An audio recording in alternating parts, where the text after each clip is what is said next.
ITR filing की deadline miss कर चुके हैं। आईटीआर भरा ही नहीं था, और अगर भरा भी था तो अब पता चला है कि आपके आईटीआर में कोई मिस्टेक चली गई है। कोई बात नहीं, अभी भी आपके पास इनकम टैक्स डिपार्टमेंट की सजा से बचने का टाइम है।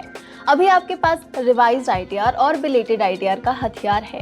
तो चलिए बात करते हैं इन्हीं दोनों टॉपिक्स पर।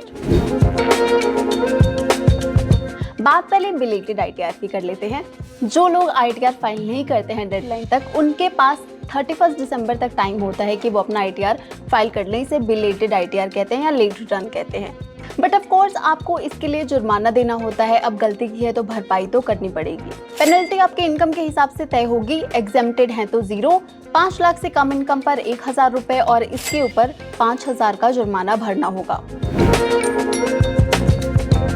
रिवाइज्ड आईटीआर आप तब भरते हैं जब आपके आईटीआर में कोई गड़बड़ी चली गई हो, कोई डिटेल अपडेट नहीं हुई हो, या फिर रेक्टिफिकेशन के लिए आपको इनकम टैक्स का नोटिस आया हो।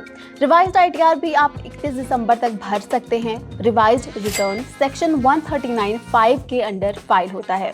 आपके पास ऑप्शन होता है कि आप 31 दिसंबर से पहले जितनी बार चाहें उतनी बार रिवाइज्ड आईटीआर भर सकते हैं। बट इट इज एडवाइजेबल कि आप जितने कम अटेम्प्ट में सही आईटीआर फाइल कर सकते हैं, उतने कम अटेम्प्ट में अपना आईटीआर फाइल करें। ज्यादा करेंगे तो आपके ऊपर स्क्रूटनी भी हो सकती है। रिवाइज्ड आईटीआर में आपको अगर बस डिटेल्स अपडेट करनी है तो इसके लिए आपको कोई जुर्माना नहीं देना होता है।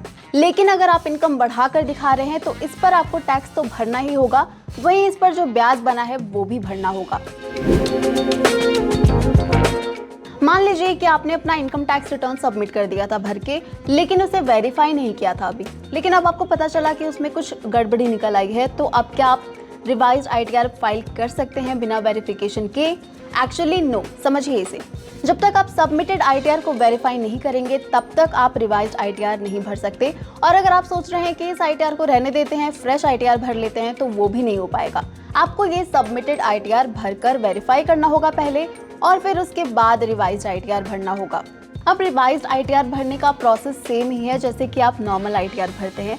अगर आपको full step by step process चाहिए तो आप हमारे प्रीवियस वीडियोस देख सकते हैं, जिनमें हमने पूरा प्रोसेस डिटेल में बताया है। रिवाइज्ड आईटीआर पर यह है आपका पूरा गाइड। इसे सेव करके रख लीजिए। अगली बार रिवाइज्ड आईटीआर फाइल करते टाइम ध्यान रखिएगा कि फिर से कोई गलती ना हो, वरना आईटीआर ही भरते रह जाएंगे। आज के लिए रहने देते हैं इतना, फिर मिलेंगे एक नए टॉपिक के साथ यहीं ज़ी बिजनेस पर।